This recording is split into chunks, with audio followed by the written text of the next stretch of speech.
নমস্কার বন্ধুরা, নতুন আরো একটা ভিডিওতে তোমাদের সকলকে স্বাগত জানাই। দেখো আজকের ওয়েদার, অনেকদিন যদি বৃষ্টি হয় তারপরে যেমন একটা ওয়েদার হয় না, হালকা রোদ, সেরকম ধরনের ওয়েদার। রোদে কোনো তাপ নেই যদিও বা। আর এই দেখো কি করছে ইরি। ওমা, তার মানে তুমি আজকে এঁচোড়টা রান্না করছো? না না, এঁচোড়টা এখন আমি ফুটবল খেলছি। দেখেছো কেমন উত্তর দেয়? তাহলে আজকে আমার ভিডিওর কন্টেন্ট তোমার এঁচোড় রান্না, ঠিক আছে? দেখো পুরো কচি একদম এঁচোড়টা। দাঁড়াগুলো ফেলতে হয় তাই ফেলছি, না হলে এগুলো শুদ্ধই রান্না করা যেত। একদম কচি। তো মা এঁচোড়গুলো কেটে নিক, আর এখানে জল ভরে রেখেছে, এঁচোড় কেটে কেটে জলে ফেলবে, নয়তো কষ ধরে নেবে। তারপর তোমাদের আমি পুরো এঁচোড় কাটার পর দেখাচ্ছি। এ দেখো এঁচোড়গুলো কেটে না কিছুক্ষণ নুন হলুদ জলে ভেজানো ছিল, তাতে কষগুলো পুরো ছেড়ে গেছে। আর এই দেখো আমাদের মাটন, আজকে এঁচোড় দিয়ে মাটন দিয়ে তরকারি হবে। তো রেসিপিটা একটু ইউনিক, তাই তোমাদের দেখাবো। আর এখানে টমেটোর পেস্ট, তা মা? টমেটো, পেঁয়াজ, রসুন, আদা। আদা রসুন পেঁয়াজ টমেটোর পেস্ট। আর এই যে এখানে সব মশলা আছে, জিরের গুঁড়ো, লঙ্কার গুঁড়ো, মিট মশলা, হলুদ আর একটা কাঁচা লঙ্কা। কড়াইতে বসিয়ে দিয়েছে তেল। আবার এখানে মশলা কেন মা? ওই যে এঁচোড় আর মাংস আলাদা আলাদা রান্নবো, যেহেতু মাটনটা আলাদা করে দিতে হবে। ও, তার মানে এঁচোড় আর মাটন আলাদা আলাদা রান্না করতে হবে, তাই তো? এখানে গোটা গরম মশলাও দেওয়া যায়, কিন্তু গোটা গরম মশলাটা এখন নেই আপাতত, তাই একটু জিরে দিয়ে দিলাম, অল্প একটু পেঁয়াজ কুচি। আমার সমস্ত মশলাই দুই ভাগে আমার করতে হবে। মাটনটা আলাদাভাবে রান্না করতে হবে একবার, আবার এঁচোড়টা আলাদাভাবে একবার রান্না করতে হবে। যেহেতু মাটনটা আলাদা রান্না করতে হবে এই কারণে, যেহেতু প্রেসারে দিতে হবে। এবার হচ্ছে গিয়ে আদা পেঁয়াজ রসুন টমেটো একসঙ্গে পেস্ট করেছি। আর এইখানটায় সব গুঁড়ো মশলাগুলো আছে, হলুদ লঙ্কা মিট মশলা আর হচ্ছে গিয়ে জিরে দিয়ে সামান্য নুন দিয়ে দেবো। দুই ভাগে রান্না হবে, তাই নুনটা একটু বুঝেই দিতে হবে, এর জন্য আবার আলাদা রান্না হবে।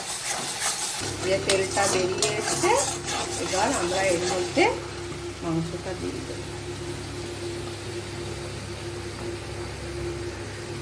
এবার একটু মশলাটার সাথে এটা মিশিয়ে কষিয়ে নিতে হবে, তাই তো মা?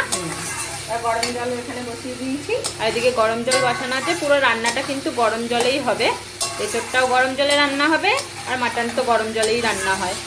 আর এটা একটু সুন্দর করে কষিয়ে একটু ঢেকে ঢেকে কষাতে হবে, যেহেতু হাঁসের মাংস তো একটু টাইম নেবে। এর মধ্যে আমি 3-4 বার নেড়ে নেড়ে দিয়েছি, তেল বেরিয়ে এসছে, মানে এটা আমার কষানো প্রায় হয়ে গেছে। এবার এর মধ্যে আমি গরম জলটা দিয়ে দেবো, এবার ঢেকে রেখে দেবো। যা জল আছে তাতেই সিদ্ধ হয়ে যাবে, 2-3টে দিয়ে দিলেই সিটি নরম হয়ে যাবে। এখন আবার আলাদা করে এঁচোড়টা রান্না করব। তেল গরম হয়ে গেছে, এবার এই ডুমো ডুমো করে আলু কেটে নিয়েছি, আলুটা প্রথমে ভেজে নেব। আলুটা লাল করে ভেজে তুলে রাখবো।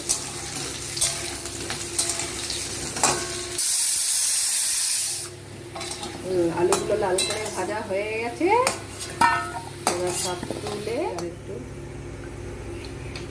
এবার এর মধ্যে টমেটো পেঁয়াজ রসুন আদা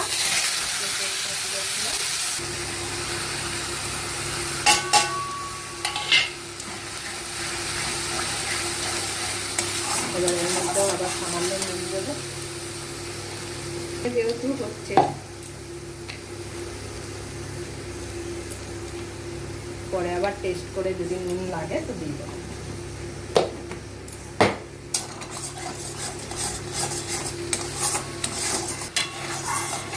মশলাটা কষানো হয়ে গেছে, এবার এর মধ্যে এঁচোড়গুলো সব দিয়ে দেবো।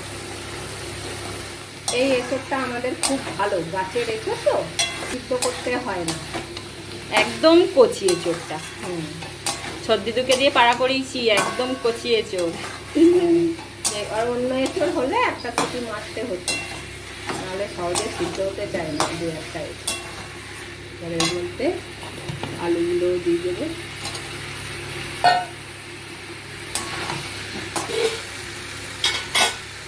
মশলাগুলো কষানো হয়ে গেছে। এবার ঠিক যেমন মাটনে গরম জল ঢেলেছিল তেমন এছাড়াও গরম জল ঢেলে এটাকে কষতে দেওয়া হবে।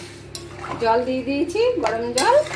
এবার এইটা একটু ফুটে উঠবে, ততক্ষণে ঢেকে রেখে দেব। লাগলে পরে জল আবার দিয়ে দেবো। এবার এইটা আমাদের প্রেসার কুকারটার হাওয়াটা বার করে দেখতে হবে।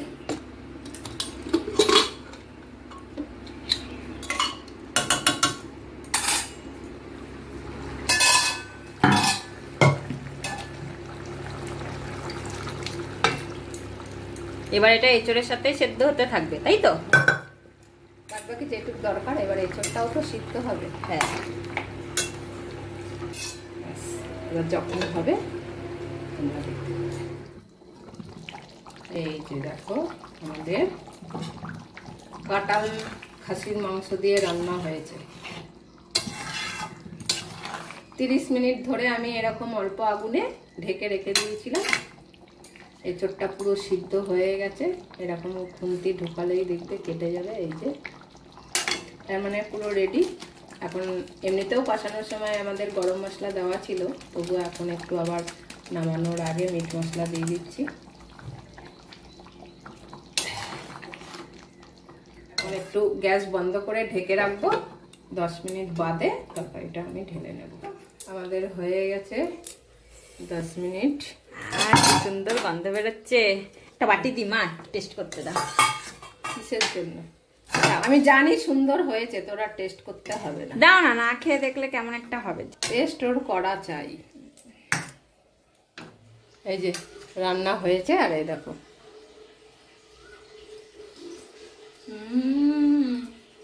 নুন ঠিক আছে।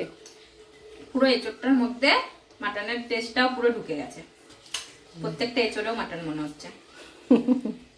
তাহলে দারুণ হয়েছে রান্নাটা। আজকের ভিডিও তাহলে এতটাই। দেখা হবে আবার একটা নতুন কোনো রেসিপি বা ভিডিওর সাথে।